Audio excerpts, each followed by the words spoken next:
Hello guys and welcome back to the channel. So in this video we're replacing the rear coil springs on the Range Rover Evoque. Stay tuned.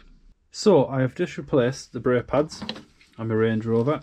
The rear pads were getting quite low, so I've swapped these out, put in some new ones.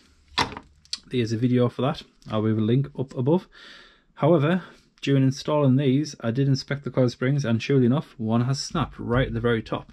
So these are genuine springs. I've picked these up from my local Jaguar Land Rover dealer and I've got them ordered in especially for this car. Now I give them the reg and they came back and said these are the coil springs that I should have. Looking online, I think there's about 6 or 7 I could possibly get depending on the year and how the car is set up. Now I did actually take a picture of the barcode that comes with these springs, and the part number there is BJ325534FD. I told the guy this over the phone. He confirmed that is the right ones on the car and he will order these in for me. The thing is, my sticker, although it says this part number here, it says pink, purple, white. I basically want something that's going to go on and just work off the bat. I don't want to have to worry about if it's the right thickness, if it's the right height, if there's anything wrong. But like I say, the springs that's on the car have white in them and these ones don't, but the part number is identical, so I'm guessing they might have just changed the little colour pattern up or whatever. I'm not too sure. So if you guys watched the previous video where I did the brake pads, the coil spring has snapped, I think it's probably about here, and this part of the spring is actually stuck into this rubber mount. Now I wasn't going to buy the rubber mounts because they were quite expensive to buy separately. Well, they weren't too expensive, but it was just more expense. I'm sure it'll be fine. I don't think it's tore it, I think it's just stuck into it, but it's nice that these actually come with them. I didn't realise these springs came with the top mounts, so that's quite nice. These are pink bit of tape on them, which I'm not quite sure if that peels off and like a sticker, or I'm not quite sure what the purpose of that is for, but yeah, it's on there. So with that being said, we have the springs, so I think the next step to do is jack the car up and get the wheels off and get the springs out and see how we get on.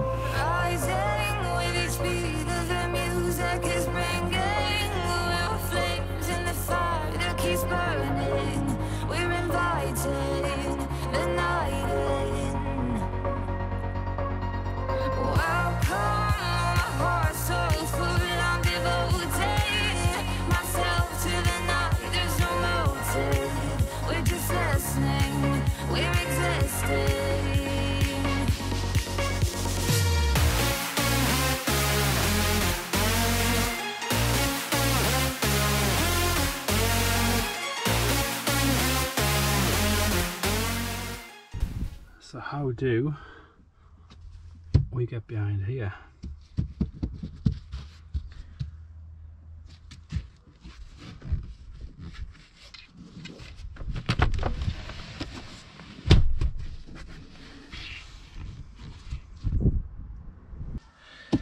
So remove these,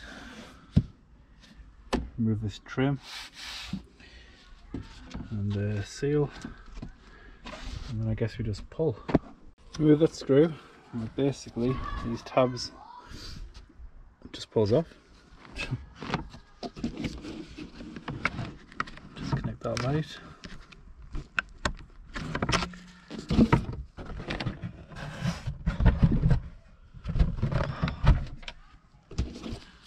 Let's cut these out.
So it is the next day.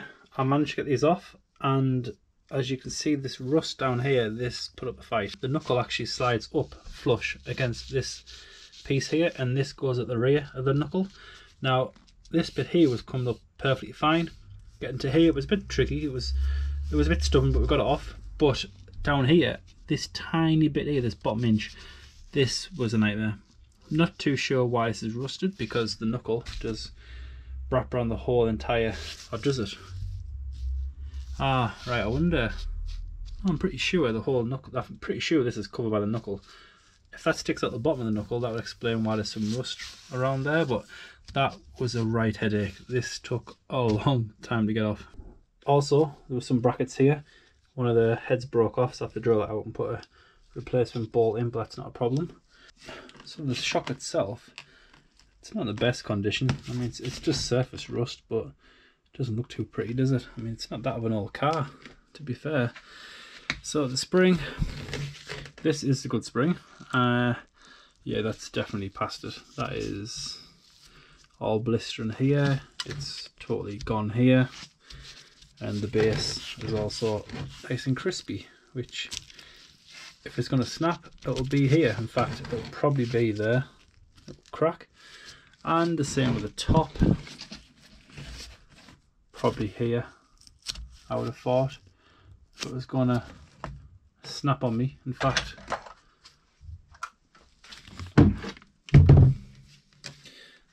this is the broken one.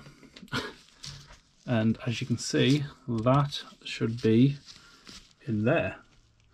And it is no longer in there. It's a bit wonky. So there's quite a lot of rust as well. So that isn't a fresh brake. So this could have been like that for a while. Same areas at the bottom. It's all rotted down here. Rotted in the middle and then rotted at the top. So let's get some clamps on this and let's get this off. So I've recently did a video on the Mini Cooper replacing springs, and in the video I mentioned about keeping them lubricated and storing them for future use. I can't find them, so this should be interesting. Where would I put? Found them. So let's get these on here and get the spring tightened down.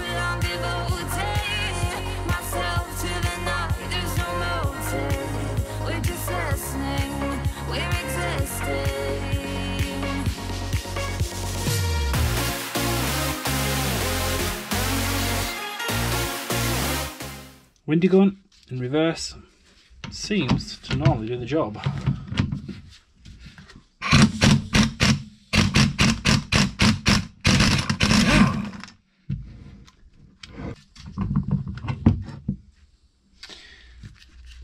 So I'm guessing this is, well, it doesn't matter where this actually goes, I don't think. Oh yeah, there's some marks, there's some keys. So that is on the front, and I can't see no markings to indicate the front, so I don't think it matters which way we put it. Oh, actually there is an arrow on the gasket, so gasket is the front.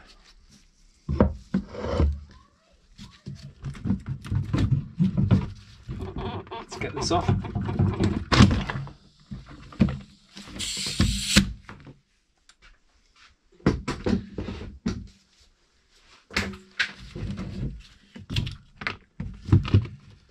So the spring will end here, which would have been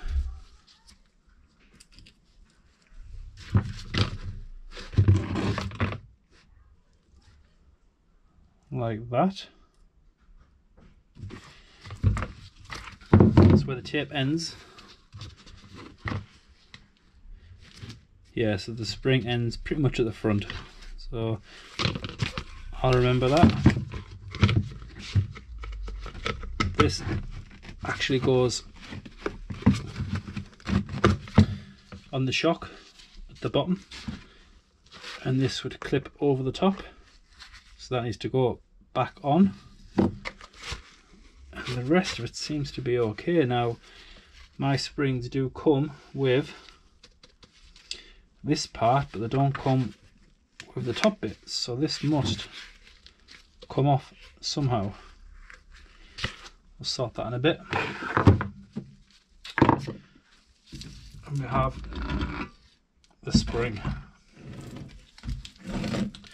So let's get these off and get them on the new spring. So yeah, the spring itself is completely shot. There's no chance that would ever work again. 74D, no idea what that means. Pink, purple, white. That is the colours, pink, purple, white. This one is pink and purple, no white. The tab says on it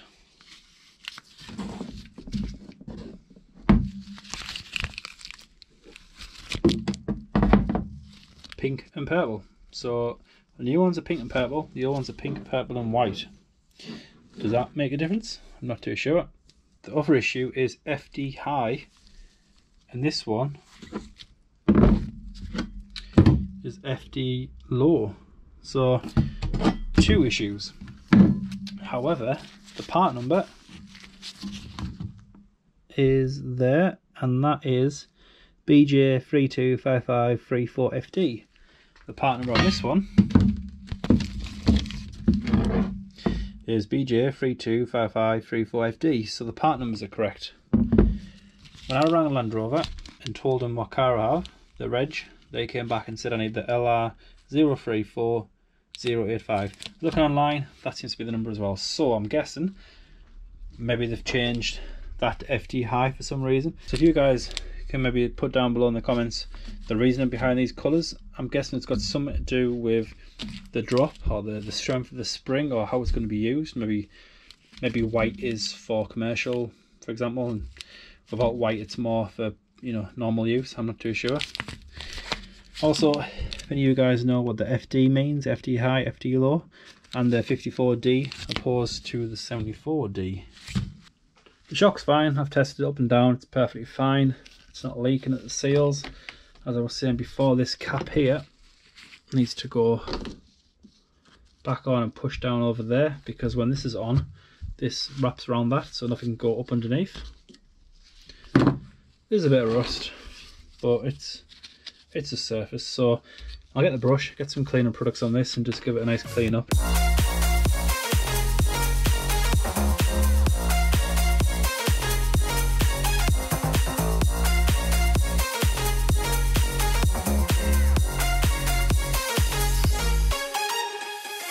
So this is the outside, this is what you see looking at the car.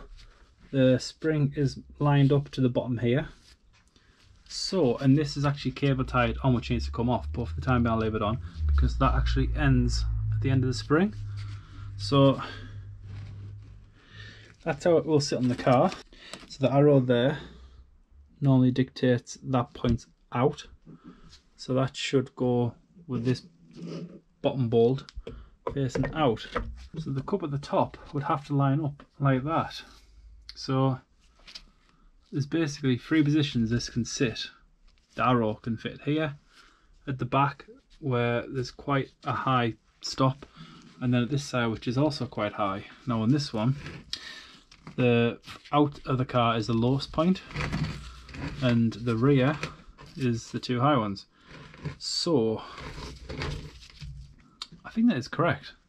You do have a bit of adjustment with this inside the car. Once you've got it in place, you can twist it around a little bit, but that's how that'll sit on the car. That looks to be how this one is, which is good. The spring lines up and the spring lines up. So I think we'll take this off, compress the spring, put the cap in the bottom, and then put this back on top. So let's see how this is looking. Let's get the cap. Put that back on.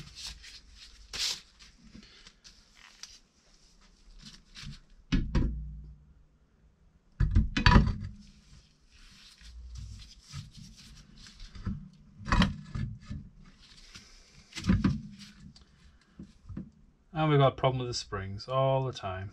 This one here has actually got stuck. Sometimes you need three springs. So this is the front. Oh, it's heavy. This is the front, the bottom is lined up. This is the arrow facing out, which goes like this. These two larger holes, I'm assuming, go at the rear, and the smaller goes at the front. There's no markings, but yeah, it's got to go that way. The bump stop is actually already inside, so that is perfectly fine.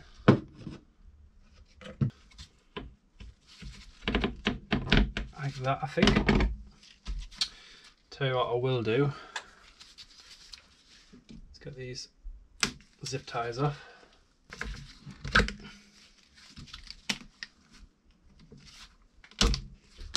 There is a nut in the top. It's not all the way in, but it's enough so that if one of these come off, this isn't going to go flying. So the key points is, this is the front. We are lined up at the bottom. The top's a little bit off. I just need to rotate that as I tighten it down. And that is basically it. I think this is correct. Comparing to the other one, this is pretty much how that one looks.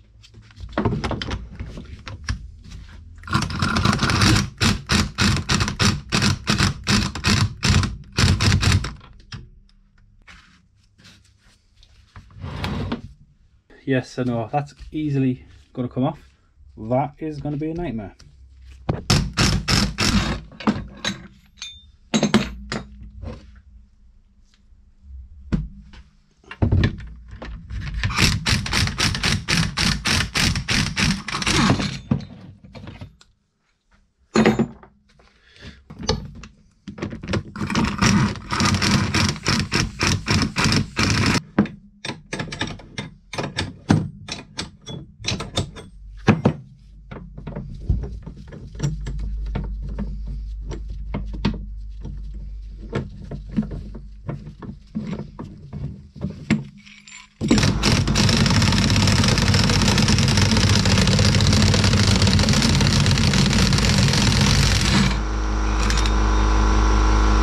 Cap is on the top. We have the spring is nice and snug, as you can see there, it's nipped up nice and tight, and then this is nipped up against that. The bottom here, nice and snug, and that is one side complete. So I will do the next one off camera, and I'll get back to you when we have two complete units. So that is it, they're all done. Top hats are on, upper strut mounts are on, the springs are on, the covers are on, the bump stops are in place, the springs are all lining up perfectly fine. So next step, oh, I've put some new bolts in. These are actually from a Mini Cooper, believe it or not, so they're a good match other than the washer. But yeah, one was snapped, the other one didn't look too clever, so chucked it in the bin and just put two new ones in. I'm going to grease all this up. It's all nice and smooth now, so lots of grease, and then quite simply put these back in the car. I think the best way to do it is probably offer this up to the top, put a couple of bolts in loosely, come back down, push the hub down, slide this in, push the knuckle up, sorry, put the bolt back through the knuckle, drop link on, brackets on, torque it all down, and I think we'll call that done. I think I'll give these a clean as well. These are the bolts that go through the knuckle. There's one on each side. These were a pain, not to get the nut off, but to actually get the bolt out. What a headache. It was just stuck in there, and you can see all the corrosion on the threads, so give that a clean up and then put it back in. Much better. So let's get these back onto the car.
So that is the suspension change on the Range Rover Evoque.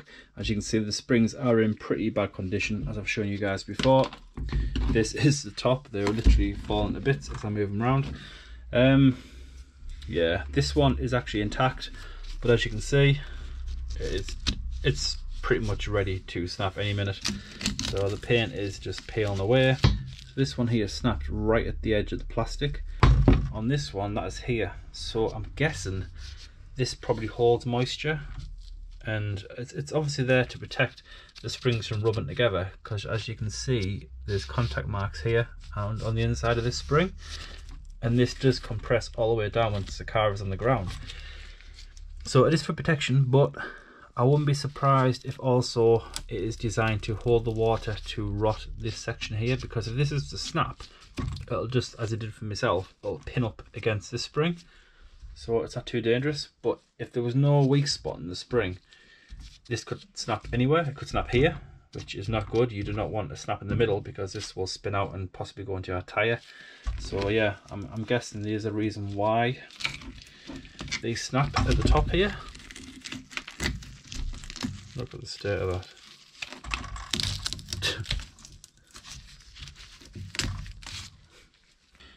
Yeah, these are perfectly fine. These haven't perished whatsoever. You could quite easily reuse these. If you picked up aftermarket springs, probably best to take this off, because you will need it, because I doubt the aftermarket ones will come with these. So remove these from the spring and then carry them onto your new springs, because as I say, when this is compressed up against the car, if you have a look on your own, you'll see this is right up against that, and you do not want metal on metal rubbing. So yeah, definitely make sure you transfer that across. It's not that difficult. Once you do it once or twice, they're pretty much all the same. This will be coil spring number 10 and number 9. I did 4 on the MR2, which I have a video for that, and I've also did 4 on the Mini Cooper also, which I have a video for that also. So yeah, I've did quite a few coil springs in the last few months, and I'm pretty sick of them now. So I haven't inspected the front of the car. I am going to do that right now actually. So if they are bad, there will be a video on replacing the front coil springs, but I'm hoping, because I'm just sick to death of actually looking at coil springs, compressing them, replacing them, removing steering knuckles, I want to do something different. So I'm hoping that the front coil springs don't need replacing just yet, and I can get away with that for maybe another year. So if that video comes out, then unfortunately I need to replace them. In theory, this is generally not that bad of a job. Like I say, you need to go to your boot, you need to remove all your panels, you need to remove the 3 bolts on either side. I think they're 30mm. Go to your knuckle, remove the long bolt. Like I say, remove the bolt from one end, tap it through, and then pull out the other end. That will need a good clean before it goes back in. Then once that's in place, you can obviously lubricate around the knuckle, remove the bolt off the drop link, push the drop link out the hole, move it to the side. 2 torque bolts you need to remove.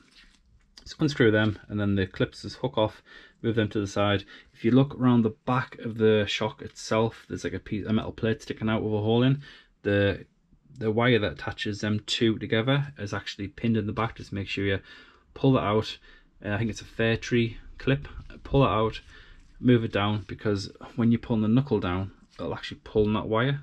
It'll make sense once you're there, but yeah, just make sure you unclip that, because otherwise when the knuckle's going down, the wire will pull quite tight. You don't want to damage any of the wiring, because that will give you lights on the dash. The anti-roll bar, that is the big bar that goes from side to side and attaches to your drop links. Now, before I even attempted to remove the knuckle, I removed the drop link from both sides and pushed out the way and moved it to the side, because if you've got one side still attached and you're trying to move this one out the way, it'll fight you, because obviously the balance, obviously they're connected on both sides. So remove both sides, and what you will find is the actual anti-roll bar will move up and down. That is important, because when you're knocking the knuckle down, it's hard to describe, but basically where the ball goes through the knuckle, that sits on top of the anti-roll bar, and the anti-roll bar fights you. So what I did is actually cable tie the anti-roll bar to the arm, so it pulled the anti-roll bar right down, so I had plenty of room. So when I was pulling the knuckle off, it wasn't getting in the way, because when you guys come to this, you will see when you're putting pressure down on the knuckle and pushing down, it's fighting you because the anti-roll bar is directly below. The next job is to release the knuckle from the actual shock itself. Once you've got that, the whole knuckle will slide down and the shock will pull out. So I think that pretty much covers most of it. Obviously watch one or two other videos, kind of put them all together and decide yourself how you want to tackle this, but that's how I did it for myself, and it did work. If you've done these before in the past, you'll find this quite simple. It's just time consuming. It's getting these parts off. There's always something you come across. Usually the easiest thing is usually the difficultest. So just be aware that it's not the kind of thing you can probably do in a couple of hours. Best off doing it over the weekend. If you've got work the next day, probably best off waiting until you don't have something the next day, because you may damage something. You may break a bolt. You may find the bolt has been stripped in the past and someone's put it on wrong. You may find there's the bolt that's in there is incorrect. You may find something that you need to go to the shop and actually get some replacement parts. And if you're doing this after work, you have work the next day, it's not ideal. As I mentioned below, if someone could tell me what FD low means as opposed to FD high. Also, this white strip, it's much thicker than the ones I've put on, so does that make a difference? I don't understand. But I'm glad these are off, because this one here, this one snapped and it doesn't look that bad, but it snapped at the top. This one looks horrendous. This one, as you can see, the paint, it's just literally peeling off. And up here, there's nothing left on that one, there's nothing left in this one. Pretty much a third, well yeah, third or half of the coil in this one's just totally rotted away. So surprising that one didn't crack. I guess if I went over a curb or a speed bump, maybe that might actually finish it off. I'm sure there's a much easier way to do this. There's probably some special tool out there. I've had a quick look. There's nothing really much other than a socket that you can kind of stick in and twist, but that just looks like a novelty item. I can't imagine that working that great. I think really just prying something between the knuckle and pushing down is pretty much the main way, the only way really. There's probably gimmicky stuff out there, and if there is, guys, then let me know down below. So I think we'll end this one here, guys. I think we've covered most of it. Definitely look online for other videos and kind of combine them all together, and hopefully I'll give you a good overview of what you're going to be entailing when you tackle this project. So like always, guys, please like, subscribe and comment down below. I appreciate you guys hanging along in the garage with me tonight, and I will catch you in the next one.